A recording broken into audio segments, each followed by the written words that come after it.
Bueno, falta un ponente más que se nos va a unir dentro de poco. Ya se presentará él cuando pueda. Pero mientras tanto vamos avanzando con la primera pregunta con la cual quisiera iniciar. Eh, Quisiera que me la respondan de la manera más orgánica igual.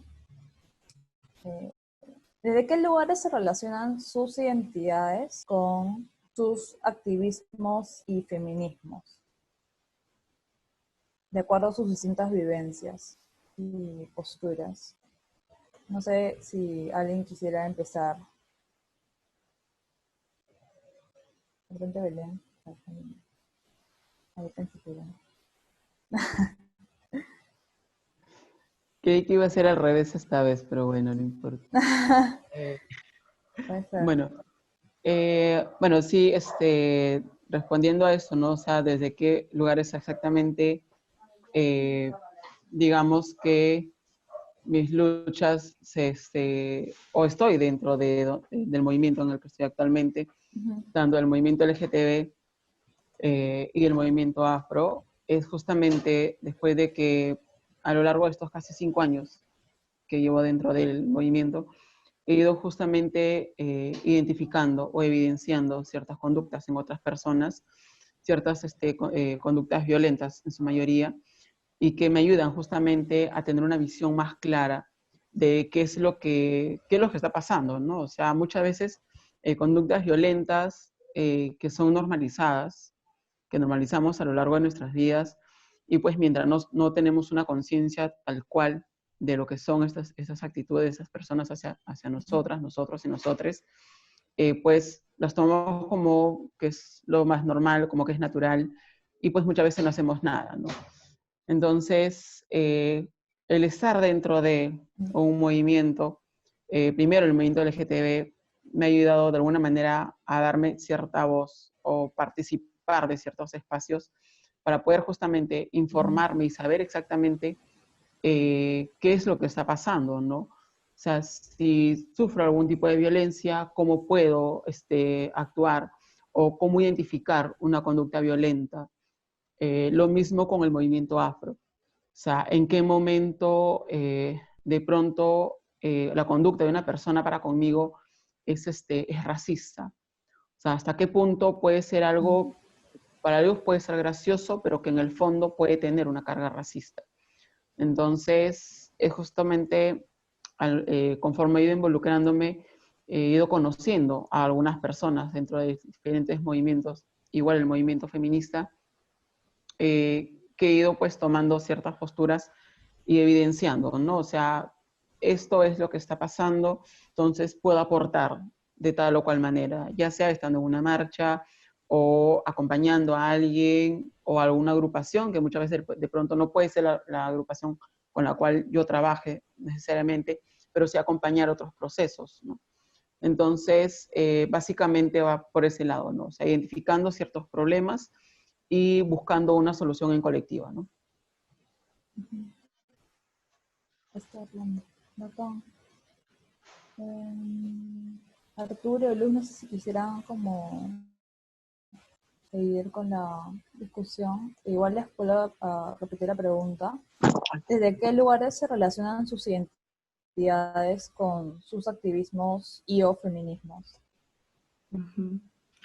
Bueno, yo por mi parte creo que al día de hoy, como ya les había mencionado en la introducción, me autodenomino una mujer lesbiana, ¿no? Pero toda también mi transición o mi trayectoria exploratoria en temas de sexualidad ha sido bien variada, ¿no? De creer este hegemónico y sistémico eh, superimpuesto deseo heterosexual hacia también de pronto eh, intentar como encajar en una identidad bisexual y de pronto decir, no, no, mi deseo no es ese, ¿no? Mi deseo es de pronto más orientado hacia otras mujeres, pero también con siempre vigente la posibilidad de no cerrarme, ¿no? No cerrarme a la experiencia de encontrarme en confluencia con una identidad que pueda denominarse masculina y que por lo tanto yo también deba mutar esa categorización, ¿no? De mi atracción y mi deseo. Pero por lo pronto yo creo que la palabra parte lesbiana me ha costado a mí tanto enunciarla que desde ahí también articulo, ¿no? Articulo mi feminismo y también el activismo que hago.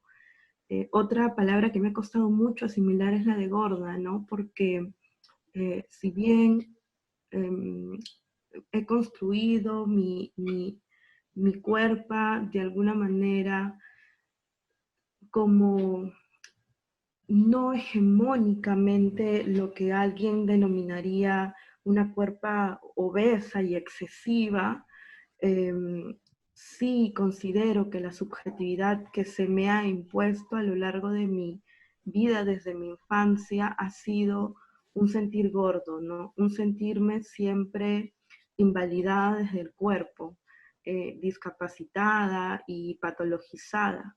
Entonces eso es bien importante. Y últimamente también aprendiendo, ¿no? A transitar ese camino que es totalmente válido y necesario. ¿Sí? Ujú.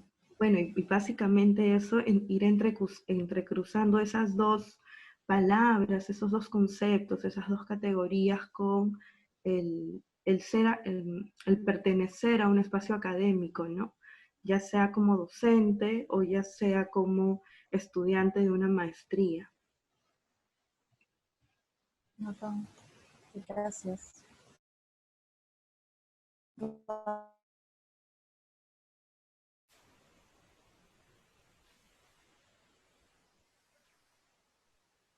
Se colgaron, creo. Me tocará a mí, supongo. Ya, voy a asumir que sí, porque Ale se congeló. ¿Me escuchas? Ya, ahora sí, ahora sí. Ok. Bueno, yo podría empezar diciendo desde lo que llego a escuchar a Luz, que lo que más me ha costado aquí en Lima, porque soy migrante, soy de Trujillo en realidad, del norte, una provincia del norte de aquí. Lo que más me ha costado decir es soy migrante, incluso sabiéndolo y comentando a todos que soy de Trujillo, el peso de soy migrante y racializado, el peso de saber o de decir que más allá hay una problemática que nos está atacando, de ver el centralismo y criticarlo abiertamente como lo hacía, pero de ver que hay una base detrás de cómo terminamos siendo material de sobreexplotación o material de discriminación por desde dónde venimos, como si el territorio también lo lleváramos encima, ¿no? Incluso siendo costa, porque al final tengo el privilegio de haber nacido en la costa, hay otros estereotipos y estigmas que cargan desde otros tipos de orígenes. Entonces también, desde lo migrante, otro que me ha costado es el aceptarme en público ritualista, por mucho que yo crea mucho en la energía y sea la chamana trans, cuando lo comentas, cuando le explicas la forma de vida, o desde lo cultural, desde lo ritualista, desde lo migrante, a otras personas, simplemente les cuesta mucho entender o te critican mucho lo que estás pensando.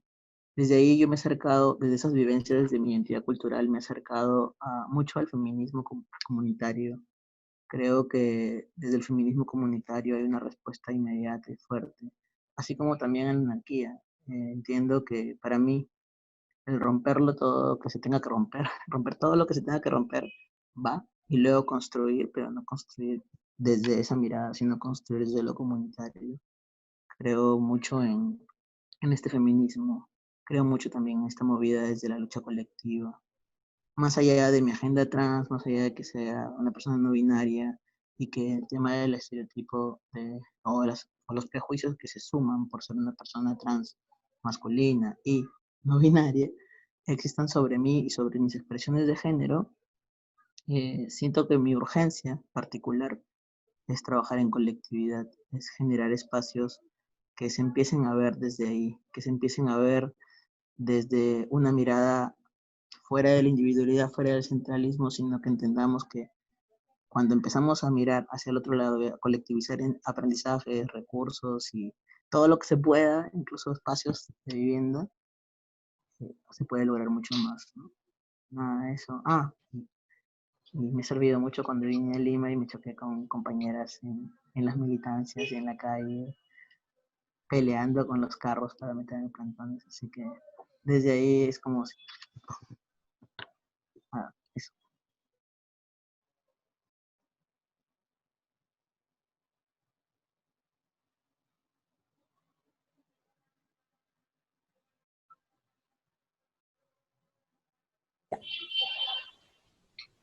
Ahora sí.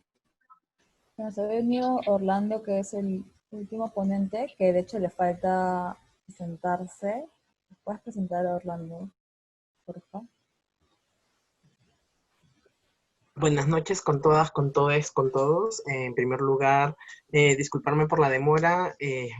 Había comentado a la organización que yo recién me podía conectar un poco antes de las 7 porque vengo de participar en un conversatorio sobre la salud en esta coyuntura del COVID-19 para la población afroperuana. Mi nombre es Orlando Sosa Lozada, soy marica, gordo, afroperuano, en constante descolonización y despatriarcalización. Mi activismo está principalmente enfocado en la investigación y en la educación comunitaria en temas de género, etnicidad y derechos humanos, y estoy encantado de poder estar aquí en este espacio compartiendo vivencias, experiencias, aprendizajes y reflexiones, también tomando como punto de partida el descolonizar los aprendizajes y los conocimientos y considerar de que no todo conocimiento es válido recién cuando pasa por el filtro de la academia, sino que la revisión de nuestras memorias, de nuestros sentires, también producen conocimiento que debe ser visibilizado por nuestras propias voces y romper con esta práctica jerárquica blanca del extractivismo blanco que instrumentaliza nuestras vivencias y nuestros dolores para capitalizar y posicionar su poder. Muchas gracias. Cerrado. Gracias. Bueno, en verdad, solo te presté una pregunta que de hecho sería chévere que también la puedas responder. Y es, ¿qué lugares relacionas tu identidad con tus activismos y o feminismos? Sí, claro. Respecto a esa pregunta, me gustaría partir que definitivamente el cuerpo es el espacio a partir del cual uno experimenta absolutamente todo. A pesar, y que lo contradictorio también de este sistema es que, claro, como vivimos en constante descorporalización porque el sistema siempre nos obliga a estar produciendo, haciendo, y claro, al menos como una persona víctima de racismo, por mucho tiempo me he tratado de enfocar en la mente. Me pongo a pensar, por ejemplo, el día anterior a mi primer día de clases, mi mamá desde las herramientas que manejaba, como una mujer negra que solo estudió primaria, y me dijo, probablemente te vayan a molestar en el colegio por tu color de piel, me lo dijo así, tal cual, y la única forma, lo único que tienes que hacer es estudiar, estudiar y demostrar que eres el mejor. Entonces, las lógicas y dinámicas bajo las cuales crecí era que estudiando, acumulando conocimiento y siendo individualista, no importando pisotear a otros para lograr mi objetivo, sería la forma en la cual no sufriera violencia. Definitivamente me di cuenta en el transcurso de mi vida que por más que estudiara, no dejaba de ser víctima del racismo ni de violencia. Y en ese sentido, justo mencionaba el cuerpo porque definitivamente dentro de mis identidades, las que más me han marcado desde que nací, ha sido el ser gordo y el ser afroperuano. Porque claro, es lo que se ve, es como no existe un closet para la gordura y no existe un closet para la afrodescendencia o para la negritud. Definitivamente mi orientación sexual también ha tenido un impacto, porque también es como, soy una marica femenina, soy alguien que tan solo con una pequeña interacción, como se puede decir popularmente, se nota. Pero aún así, reconozco que las experiencias más violentas que he sufrido en el transcurso de mi trayectoria de vida han estado vinculadas al cuerpo, a la gordura y a mi afrodescendencia, porque puedo decir que tengo el privilegio, por ejemplo, de que Por ejemplo, en el hogar, desde que hablé sobre mi orientación sexual, el respaldo de mi familia fue automático, lo cual es un privilegio en esta sociedad patriarcal. Y que si bien es cierto, me ha expuesto a experiencias de violencia en las calles, como que las más violentas han sido en torno a mi afrodescendencia, y al cuerpo, a la gordura, ya que es como esta asociación de la gordura en la patologización que genera un nivel de ansiedad muy fuerte. Justo en el conversatorio anterior que tenía especialistas de la salud, tuve que hablar sobre, claro, el abordaje siempre de la salud es desde universalizar la experiencia gorda, la experiencia de la enfermedad, ser percibido como un cuerpo abyecto, como un cuerpo fallado, erróneo, lo cual es una herencia colonial, es una herencia que se vino a través de la colonización y que impuso una sola forma del cuerpo como un cuerpo válido para esta sociedad, y mientras más te alejas de aquel cuerpo hegemónico, que es el cuerpo blanco, masculino, heterosexual, cisgénero, la ciencia incluso ha servido para legitimar las opresiones que han existido, sea por ejemplo con la patologización de las identidades trans, la patologización de la homosexualidad, en su momento también la antropometría con las personas negras que justificaban la esclavización, diciendo que nuestra masa encefálica era inferior, y bueno, lo sigue haciendo con los cuerpos gordos. Entonces siento que mi cuerpo, al habitar un cuerpo que ha sido asociado y sigue siendo asociado socialmente desde la enfermedad y como una amenaza de muerte, definitivamente es mi punto de partida de percibirme y de identificarme como una cuerpa disidente en múltiples manifestaciones, tener mi cuerpo y de entenderlo como un espacio que tiene memoria, y también ver la sanación como y el antirracismo y la decolonialidad como mecanismos de sanación, mecanismos para reconocer que todas las experiencias de violencia y discriminación que he atravesado en el transcurso de mi vida son necesarias de evidenciar, romper con el silencio que se nos ha impuesto y visibilizar estas violencias que no solo son a nivel individual, sino que son colectivas, y abrazar la colectividad también como una forma de romper con este individualismo que nos exige el sistema. Bravazo. Sí, o sea, igual siento que la siguiente pregunta es un poco algo que ya estás respondiendo, pero igual me gustaría que te deje más o que tú también la puedan compartir con el resto. ¿A qué se les viene a la mente cuando hablamos de los encuentros y desencuentros que se dan con algunos feminismos? Y si es que han experimentado algún desencuentro con los, entenderlo lo más ampliamente posible como se pueda.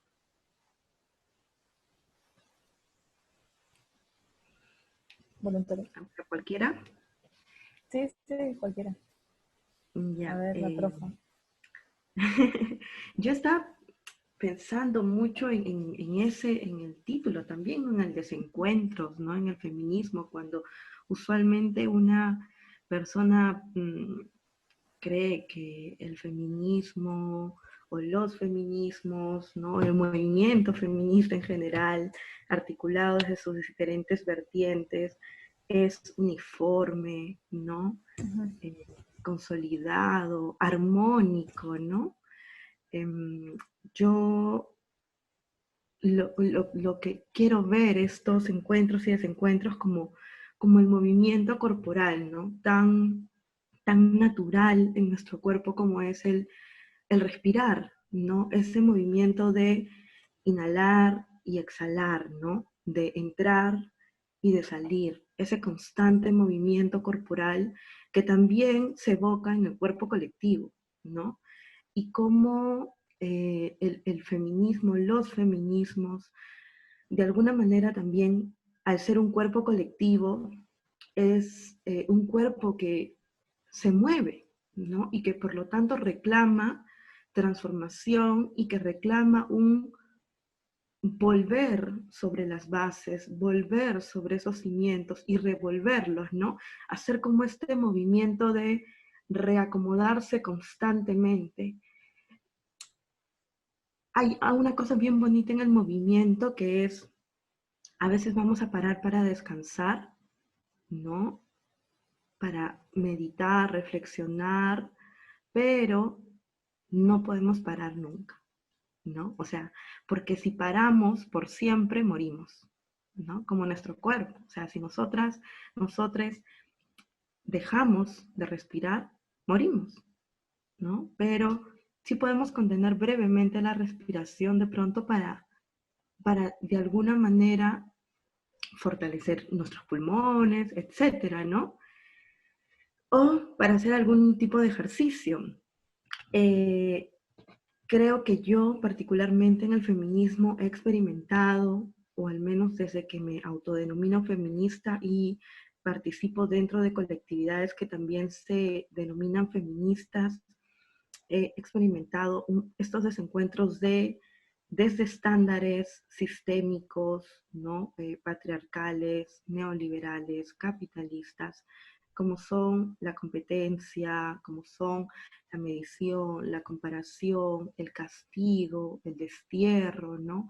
El señalamiento excesivo, sin albergar de pronto eh, una convivencia más sana, reconciliadora, reflexiva, que apele al reconocimiento de que poseemos humanidad y que por tanto somos seres permeables, que tenemos esta capacidad de entrar y de salir, de meter la pata, pero también de sacarla, ¿cierto?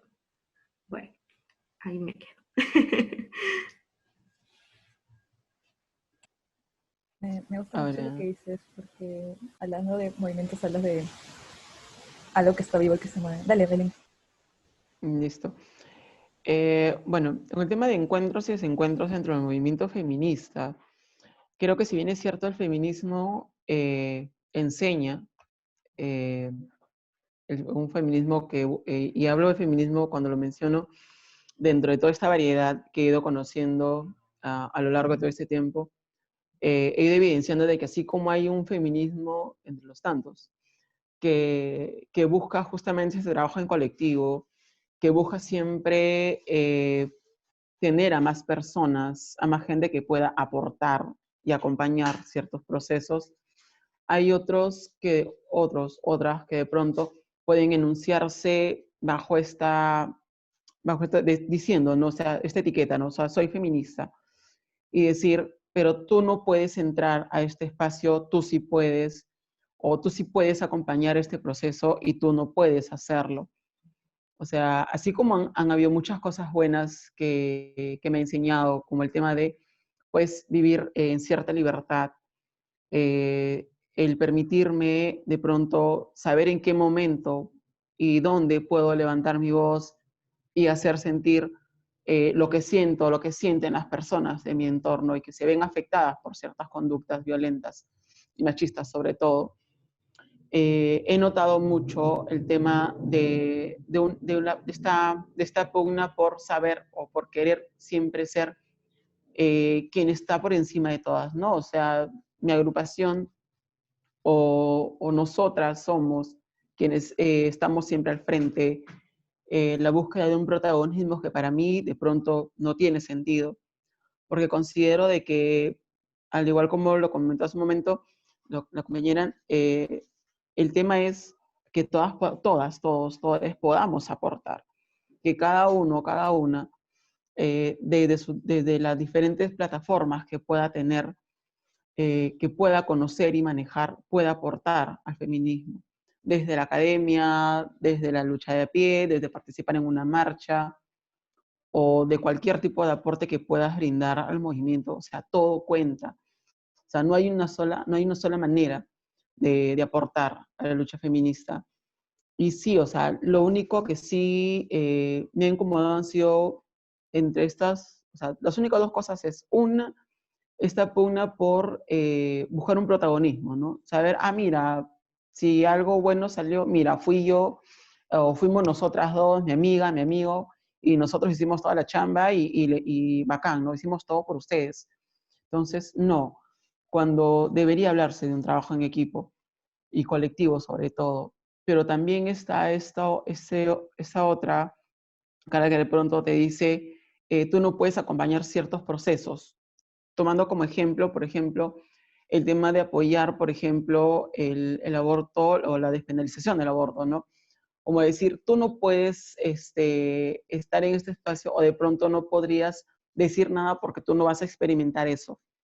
Genial. O sea, yo no podría ponerme al frente de o decir que yo represento ese movimiento o esa lucha en específico, pero sí podría de pronto levantar mi voz y decir, bueno, genial, yo no voy a pasar por eso, pero tengo hermanas, tengo sobrinas, perdón, tengo amigas, conozco muchas mujeres que sí vivirían más que felices teniendo una política pública como esa. Entonces, una cosa es que yo no busque ser protagonista de ese cambio, pero sí de pronto que se pueda permitir acompañar el proceso. O sea, estar junto con ellas, con estas mujeres o con estos cuerpos que sí van a experimentar este tipo de situaciones y que necesitan una política como esa. Entonces, el ver o escuchar a algunas feministas decir quiénes pueden y quiénes no pueden estar en determinados espacios o quién puede acompañar y quién no puede. O sea, es una manera, para mí en lo personal, es una manera de alguna manera rechazar algún tipo de apoyo, algún tipo de aporte que puede venir de otra persona. O sea, nunca sabes qué tan bueno puede ser el aporte de la persona que puede estar caminando a tu lado. Entonces, si tú de una le dices, no, tú no puedes opinar, tú no puedes decir nada, entonces es enfrascarse en una conversación o en una postura que dice, todo se va a hacer como yo quiero. Entonces, y como siempre fui yo, siempre estuve al frente yo, y yo soy la que tiene tantos años dentro del movimiento, y yo conozco el movimiento tal cual, y como tú eres nueva, eres nuevo, tú no lo conoces, tú no sabes, tu opinión de pronto no va a ser tomada en cuenta. Entonces, estas dos situaciones para mí sí han sido algo chocantes, ¿no? Porque lejos de ver al movimiento en sí como algo, como una lucha que busca ser colectiva, la veo más como fraccionada. Es como que cada una pelea desde su posición y no se busca un trabajo en conjunto, más que nada. Gracias, gracias.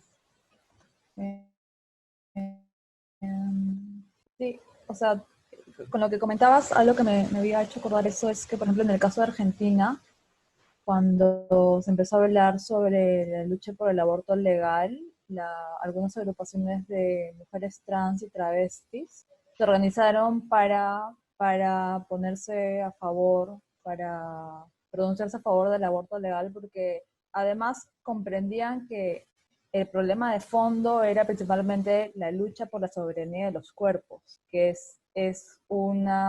finalmente es una lucha colectiva. O sea, más allá de que sea el derecho a decidir específicamente por el embarazo, los embarazos deseados o no, lo que nos une es decidir sobre nuestro cuerpo, tengas la capacidad de gestar o no. Entonces me parece bravazo como encontrar esos puntos en común más que...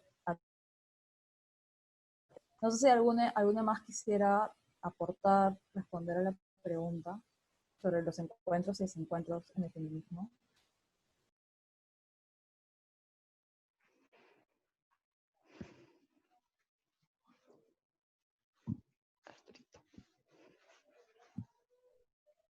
Hola. Orlando, ¿querías hablar? Parece que se puso. Habla, por favor, y luego sigo yo, no te preocupes. ¿Seguro? Ok. No, sino que como vi que levantaste la mano dije, fresh. Pero bueno, igual. Bueno, a ver, ¿qué cosas se vienen a mi mente cuando escucho encuentros?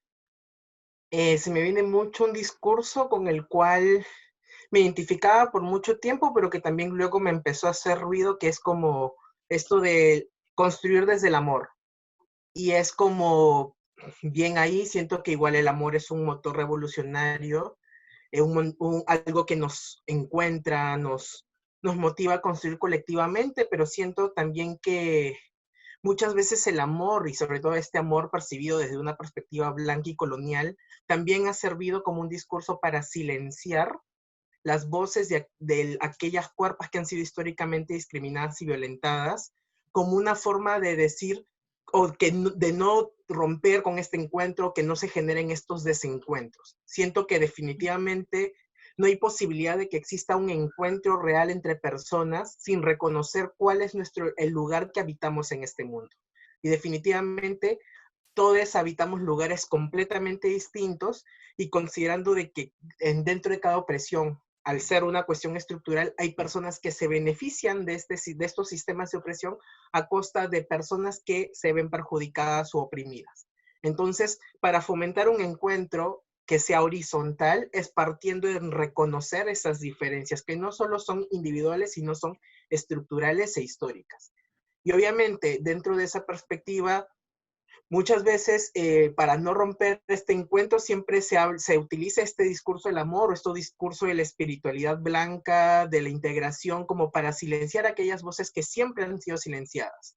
Específicamente hablo de voces racializadas que siempre se nos ha asignado este estereotipo que somos personas violentas cuando denunciamos alguna práctica de discriminación y violencia.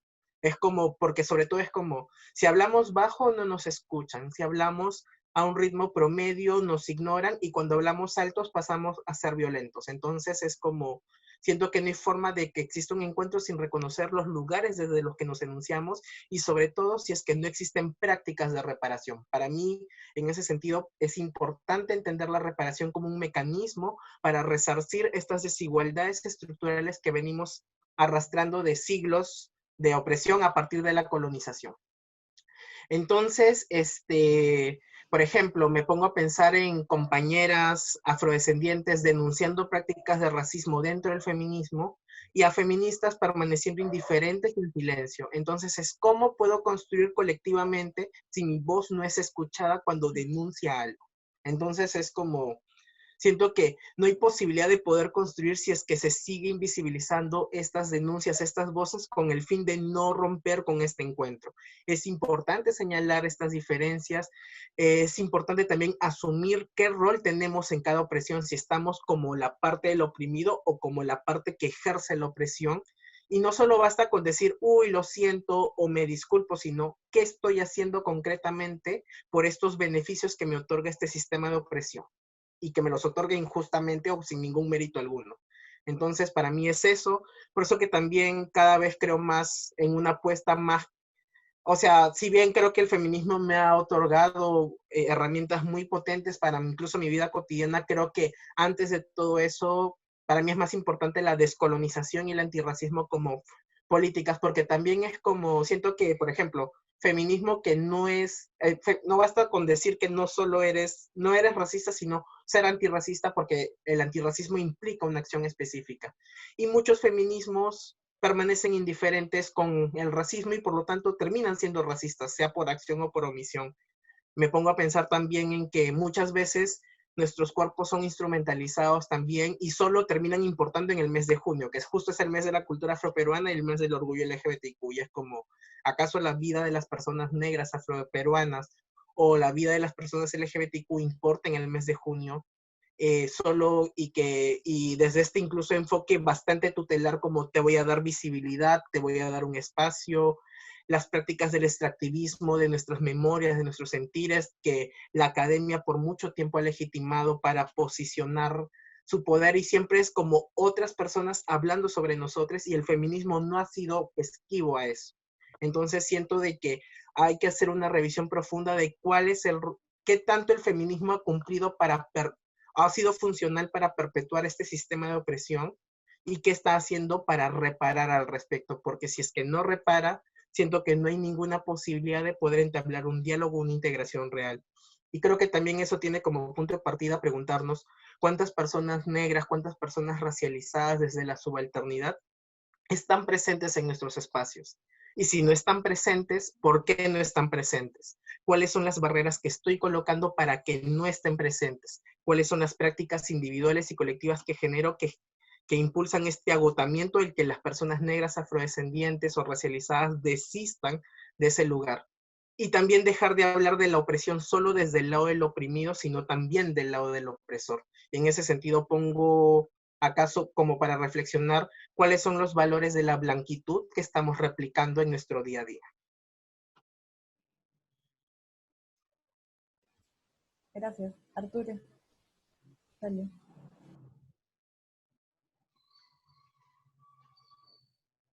Ya, ahora sí. Si me escuchan, ¿verdad? Ya, genial. Bueno, escuchando lo de encuentros y desencuentros también me venía a la mente varias preguntas. Por ejemplo, ¿quiénes son las personas que cuestionan las violencias que denunciamos? ¿Qué espacios de privilegio, desde qué espacios de privilegio están hablando sobre nuestros cuerpos, nuestras denuncias, nuestras vivencias? Incluso qué cuerpos se sienten con derecho de invalidar quién eres o qué sientes o desde dónde lo sientes. Y estos cuerpos están buscando monopolizar la palabra siempre. Son aquellos cuerpos que buscan como dirigir o captar el espacio. Este tipo de personas, al hablar, incluso no monopolizando la palabra, buscan disminuir o invisibilizar la palabra de otro. ¿Y quién es ese otro? Entonces, escuchando a Orlando, a Luz, a Belén, también me vienen preguntas como, o sea, incluso en espacios de encuentro, como, no sé, encuentro, bla, bla, bla, de LGBTI, y dicen nacional, de repente. Entonces, ¿quiénes definen una agenda nacional? O sea, ¿realmente quiénes se sienten la voz de, de una agenda nacional? ¿Quiénes se consideran los representantes nacionales? Porque termina siendo Lima, y como migrante y como una persona racializada también, muchas veces hemos sido 3 o 4 personas de provincias y Lima el 90 y tantos %. Entonces, encuentro nacional de que realmente quiénes están reflejando o creen saber realmente las realidades. Estoy redundando con el tema real, pero bueno, las realidades o conocer realmente este tipo de vivencias, ¿no? Desde lo nacional. Incluso quienes por la trayectoria o qué sé yo, porque les conocían desde muchos años antes, se sienten dueños de la lucha o sienten que solo pueden definir ellos las agendas o mover ellos los financiamientos para un tema. Entonces, quienes buscan monopolizar los financiamientos o literalmente comercializar la lucha, que ocurre en todos los movimientos sociales. O sea, quienes terminan queriendo comercializar la lucha, captan la lucha, la empaquetan, la comercializan y se sienten dueños de un tema, una lucha en específico, una agenda en específico dentro de la lucha. Entonces, si otro grupo, otras personas la sienten desde otro lado, incluso siendo la misma lucha, le invalidan, le inhabilitan, y cuando se postula un financiamiento o busca hacer autogestión de base, o busca hacer autogestión para poder seguir chambeando, terminan echándole barro, o terminan cerrándole espacios nuevamente para mantener ese tipo de poder, ¿no? Y seguir ejerciendo, seguir generando recursos para ellos, para malversarlos, para lo que sea, pero captando la lucha de forma comercial, captando la voz de forma autoritaria. Entonces me hace muchas preguntas, acá están echándome barras, gracias. Mucha pregunta interna también desde qué lugar ocupo, ¿no? Y actualmente yo reconozco que la lucha trans es una de las primeras que me intersecta, pero también siento que está incluso a un nivel un poco más grande el tema de lo comunitario. Escucho desencuentros y pienso en las TERF y pienso en, vamos, el feminismo radical, trans excluyente no es feminismo, pues, no es ni radical tampoco. Radical es acabar con el patriarcado, amiga, cálmate. Entonces, si tienes un discurso que está más cerca a las movidas de discursos de odio que al propio feminismo, ¿de qué estamos hablando? Eh, no sé, igual tal vez estoy como volando un poco, pero dentro de lo individual, de lo comunitario, esta lucha de solo ser exitoso, solo lo individual, lo capitalista, como abrazar los espacios capitalistas para que sigan forjando poder, seguir alimentándolos, no estás ayudando al otro lado, ¿no? Y si necesitas por supervivencia acercarte y trabajar y ser parte, ¿cómo sacarle la vuelta? ¿Cómo colectivizar lo que tienes? Los recursos, las ideas, los espacios, ¿de qué forma te haces responsable también? Entonces me viene como muchas cosas a la cabeza.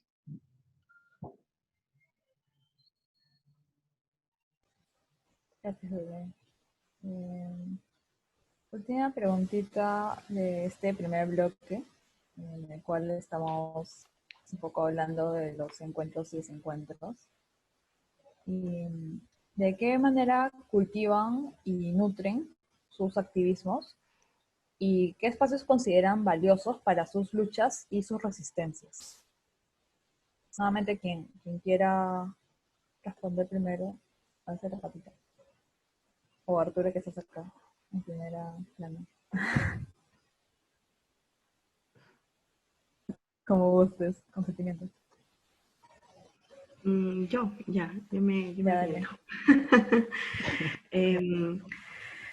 Yo creo que estoy tratando de cultivar mi activismo desde el diálogo, definitivamente. Y no solo desde el diálogo, sino también desde la sinceridad, ¿no? Desde la sinceridad que se evoca con la palabra. Y acá hay una cuestión bien importante porque yo creo que he aprendido desde que apuesto por la colectividad también a escoger mis palabras, a escoger el tono de voz con el que voy a enunciar algo.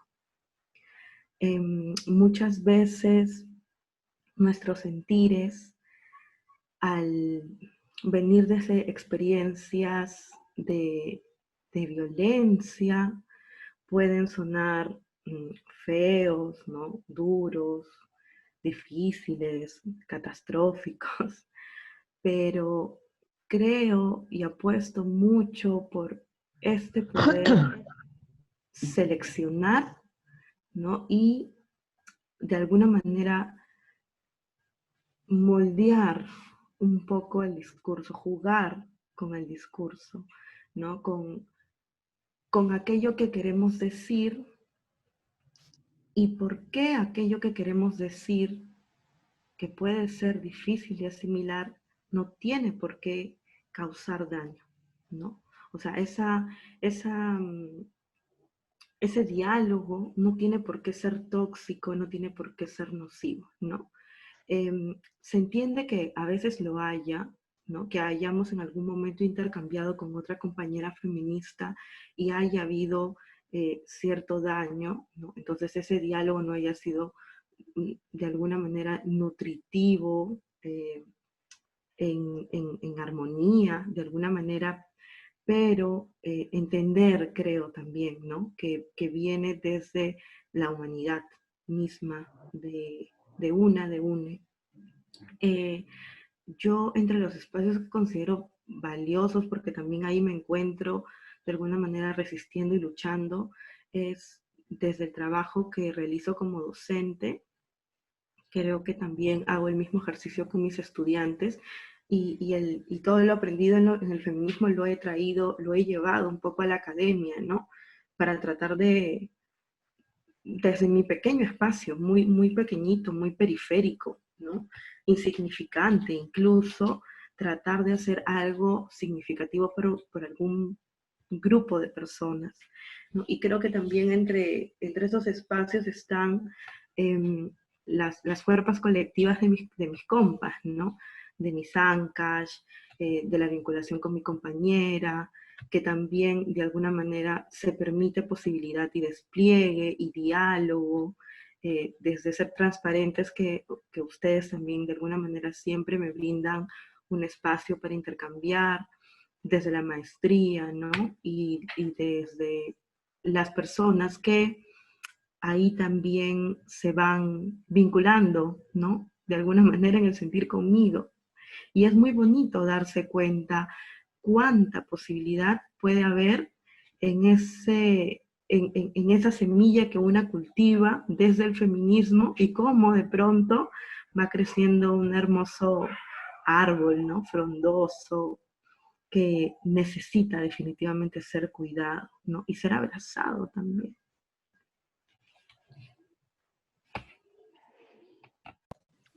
Ah, pues qué feeling. Gracias, mami. ¿Alguien más quiera responder de qué maneras cultiva sus feminismos y qué espacios le han aportado su lucha y resistencias? No sé, ¿quién va? Ya, voy yo. A ver. Ya, voy yo. Bueno, sí creo que voy a tomar parte de lo que acabo de escuchar yo que considero, creo que también mucho desde el diálogo, eh, porque es justamente cuando buscas este conocimiento que de pronto no tienes sobre qué es lo que se puede haber avanzado dentro de la lucha feminista, por así decirlo, o dentro de la lucha LGTB, población afro. Entonces, considero mucho y de mucho valor el trabajo previo que se ha hecho. O sea, ¿quiénes son estas personas que desde hace muchos años atrás vienen trabajando por ello, se la vienen jugando? Porque hay que ser muy conscientes de que si comparamos contextos, o sea, muchos de nosotros actualmente diría que tenemos ciertos privilegios, aunque casi mínimos, pero en comparación a lo que estas personas tuvieron que vivir hace años, o sea, si estamos donde estamos, lo poco que se puede haber avanzado o lo poco que podemos tener es gracias a esas personas que se la jugaron en algún momento. Entonces, es la chamba que estamos haciendo ahorita, quienes estamos dentro del movimiento, buscando un cambio para quienes vienen después de nosotros. Entonces, considero sí un espacio de mucho valor, los espacios donde se pueden encontrar, o sea, si hablamos de un encuentro que sea netamente de personas LGTB, por ejemplo, que estén todas las personas, que estén todas las identidades, que estemos todos, todas y todos, y que haya una mezcla entre identidades y el tema generacional también, porque así como tiene mucho valor y mucho peso lo que puede decir la experiencia de todas estas personas, hay mucho también por aprender de estas nuevas generaciones.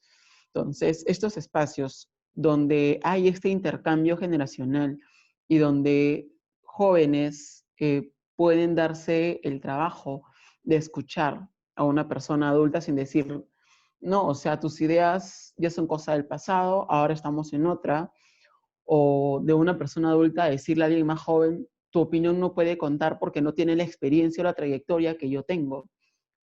Entonces, un espacio donde estamos todos, todas, todes, si hablamos de un hecho feminista, pues que estemos todos completos y que podamos cada uno de nosotras, nosotros y nosotros poder levantar nuestras voces y decir los aportes que tenemos por dar, lo que queremos decir, o sea, lo que sentimos, lo que necesitamos, todos los problemas que de pronto alguien más que puede ser, podemos pertenecer a un mismo movimiento, pero no a todos nos golpea la violencia y la discriminación en la misma medida.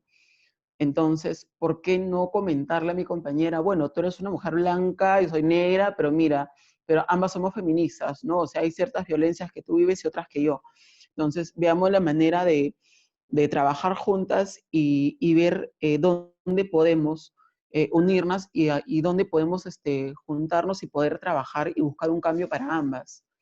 Entonces, estos espacios donde realmente haya esta diversidad real y se puede trabajar en equipo, genial. O sea, para mí son espacios que sí valoro mucho. Para mí son muy valiosos estos espacios. Entonces, si hablamos de un encuentro, como lo mencionaba Arturo, si hablamos de encuentros nacionales, por ejemplo, ya que lo mencionaste hace un momento, entonces que sea realmente nacional, ¿no? O sea, no que haya toda la gente de Lima y que hayan dos, tres que son de provincias. O sea, yo soy de provincia también, pero igual, o sea, estoy en un encuentro y escucho de varios compañeras, compañeros y compañeras todo este conflicto que se genera al decir, no, pero si dijeron nacional, porque solamente hay representantes de Lima y de 2 o 3 provincias. O sea, ¿acaso no hay personas LGTB en las demás provincias del país? O sea, no hay gays, lesbianas, trans, intersex, queer, qué sé yo. No hay, no sé, en Cusco, Juliaca, Puno, en cuantos otros departamentos que muchas veces no están presentes dentro de estos encuentros. Entonces, el espacio donde realmente estén todos y todas y todos los que deben estar, me parecen valiosos.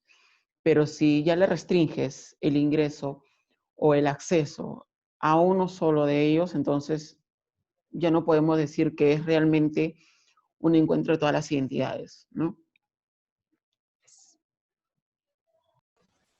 Bacán, gracias, Belén. No sé si Arturo, o Orlando quieran contestar, complementar un poco con lo que dicen las compañeras. Sí, ¿no? ¿Tú? Ya, dale. Genial. Bueno, cuando hablamos de cultivar y nutrir el activismo, si hablamos también de la pregunta desde qué espacios considero valiosos, yo me pongo a pensar en resistencia. Para mí, en ejemplo, eh, el sistema patriarcal está alrededor de nosotros, nosotros somos la resistencia. ¿La resistencia desde dónde? Desde nuestras vidas, de nuestras acciones, de nuestra colectividad. Incluso siento que la respuesta, para mí particularmente, sería resistir colectivamente. Un feminismo comunitario como respuesta al individualismo, como dije hace un rato. Incluso en este contexto lo siento es estratégico, reaprender entre nosotros nuestras propias herramientas de cuidado, de autogestión, colectivizar saberes, incluso mirar hacia atrás, aprender de nuestra ancestralidad, desde las experiencias de vida de cada uno y desde la contención también, ¿no? Entonces, creo mucho que la respuesta es esta articulación o este colectivo que se puede formar para cuestionarnos la economía y transformarla en solidaria, para cuestionarnos los espacios de producción y tal vez autoproducir cosas, para cuestionarnos incluso los espacios de venta y empezar a comprarle a compañeros, a compañeras, a compañeros, apostando por estas redes comunitarias, pues no, apostando por redes de contención, redes de autogestión, redes de aprendizaje, redes incluso que se aprendan de las experiencias colectivas y también de la autoorganización, cosa que lo que logres a aprender a adquirir y lo colectivices, en ese colectivizarlo también aprendas, ¿no? Porque no es unidireccional, viene de ambos lados. Para mí, la forma de nutrirlo es seguir aprendiendo y aún estoy entendiendo y aprendiendo de que por estar en ese proceso de aprendizaje no soy insuficiente y que por estar en este proceso de aprendizaje tampoco soy infalible, ¿no? Es algo que cuesta y que nos lo han metido mucho en la cabeza.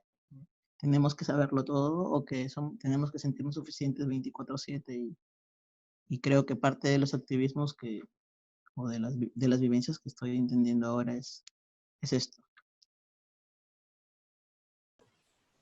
Bacán, gracias, Arturo.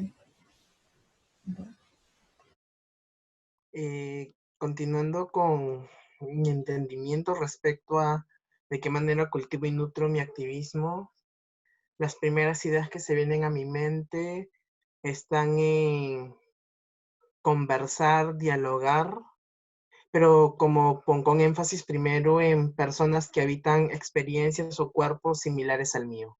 Siento que también más allá de poder construir estrategias colectivas y de poder reescribir nuestra historia, que siento que al menos para las personas negras en este país es todo un desafío, ya que nuestra historia ha sido construida en términos blancos y coloniales y siempre desde la subalternidad, es también también hacer esa revisión de tanto nuestras memorias personales como de nuestras memorias familiares.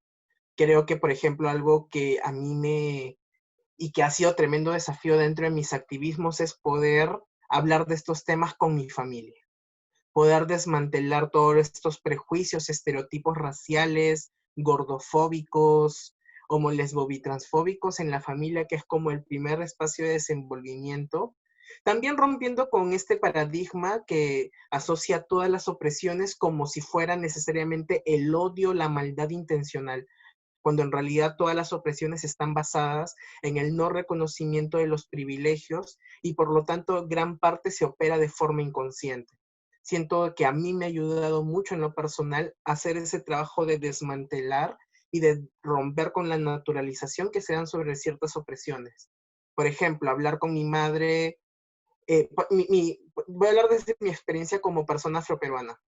Yo recién problematizo mi identidad como afroperuano, como negro, terminando la universidad, cuando empecé en el activismo LGBTQ, que pensaba que iba a ser un espacio seguro, pero me di cuenta que me seguían sucediendo cosas que me sucedieron toda la vida en la escuela relacionadas al color de mi piel y a mi cuerpo. Entonces, gracias a poder acceder a estos espacios que también han sido producto de un esfuerzo generacional, y me gustaría señalarlo no como privilegio, también rompiendo con este paradigma que se tiene en torno a los privilegios, porque siento que muchas veces estos discursos se utilizan en nuestra contra. El que muchas personas afrodescendientes seamos, por ejemplo, la primera generación que ha accedido a estudios universitarios no es un privilegio, es un producto de esfuerzos generacionales que han batallado, luchado contra un sistema que ha pretendido desaparecer de todas las formas posibles a la población negra, y aún así, que a pesar de todo ese esfuerzo, se ha logrado. Entonces, a partir de esta oportunidad o de esta ventaja, como me gusta llamarla, producto de esfuerzo de mis generaciones pasadas, pude problematizar mi identidad como afroperuano, como negro, y entender de que todas las experiencias que me habían pasado en el transcurso de mi vida tenían un nombre, que era racismo. Poder hablar de esto con mi madre, conversar, y que dentro de y claro, no conversar desde términos académicos, sino desde las propias vivencias. Y por ejemplo, que hayamos tenido estas conversaciones en las cuales me diga, entonces, por ejemplo, mi mamá es hija de un padre negro y de una madre blanca, y tuvo tanto hermanos blancos como hermanos negros. Y me decía, entonces, podría entender que fue racismo cuando mi papá me quitaba las cosas que me había comprado cuando mi hermana blanca hacía o perdía esta cosa, y es como, pues probablemente sí, y es como las opresiones están enquistadas en los lugares que deberían ser seguros para nosotros, para nosotras, para nosotros. Entonces, haciendo esa revisión, que también es hacer un trabajo de introspección, de memorias que están vinculadas al dolor, siento que eso también nutre mi activismo, porque me hace recordar primero el lugar en el que estoy, y no me pierdo en esta burbuja académica que siento que por un tiempo era como construir solo desde los conocimientos que habían generado otros, perdiendo ese impulso que me motivó a empezar a hacer esto. Y obviamente el poder reflexionar sobre estas experiencias, poder teorizarlas colectivamente y poder compartirlas desde la educación comunitaria, que para mí es algo fundamental, es algo que me impulsa, y llevándolo de forma paralela con un trabajo de reconciliación y de mi espiritualidad, que también, como señalar la disputa de la espiritualidad y la descolonización de la misma, considerando que también es una herramienta que he utilizado en la colonialidad para quitarnos poder, para matarnos por dentro. Y claro, romper también con los paradigmas hegemónicos de la espiritualidad, que esta espiritualidad, por ejemplo, que solo es amor, que no admite otras emociones, y por ejemplo, yo también he crecido con esa forma de pensar, de tener que censurarme las emociones, de la sobrecompensación, al igual que muchas personas racializadas, y siento que abrazo una espiritualidad que también reconozca la rabia, reconozca el dolor y los reconozca como un impulso para transformar, porque solo la incomodidad transforma. Y claro, obviamente, y también citando a Victoria Santa Cruz, que es uno de mis principales referentes, que es como el transitar por todas esas emociones, tanto por la rabia, por el dolor y por el amor, para construir y transformar, y no estancarnos en estas emociones, que es lo que finalmente también nos termina matando, pero valorando y visibilizando la importancia de sentir la rabia. Siento, por ejemplo, de que cuando se habla de los tonos de voz, por ejemplo, es algo que es una herramienta que se ha utilizado en contra de las personas negras. Me pongo a pensar, tanto desde mi experiencia personal como experiencias con otras personas negras, que siempre se nos ha dicho que nuestro tono de voz es muy estridente, que somos muy ruidosos, este control y disciplinamiento de nuestro cuerpo y de nuestras expresiones naturales, y el blanqueamiento que sufrimos también, sea desde la voz, desde el cabello, desde el color de la piel, desde el proyecto de vida que nos imponen para poder progresar o desarrollarnos, es como, siento que es necesario romper también con estos paradigmas de homogenización, y es como las personas, siempre el discurso del silenciamiento ha sido funcional al racismo, y yo abrazo siempre que una persona negra puede decir las cosas incluso gritando, rabiando, porque es como no es una reacción simple a una acción específica, sino es a todo el racismo, a todo este conjunto de acciones racistas que hemos experimentado en toda nuestra vida, y que sobre todo cuando le hemos denunciado en su momento, ha sido ignorado o silenciada. Entonces, siento que tanto, como lo mencionaba, haciendo un resumen general, la revisión de mis propias memorias, mis memorias familiares y el trabajar con otras personas negras y racializadas, la educación comunitaria para poder compartir todos estos aprendizajes generados colectivamente y también la espiritualidad como una forma de autopreservación.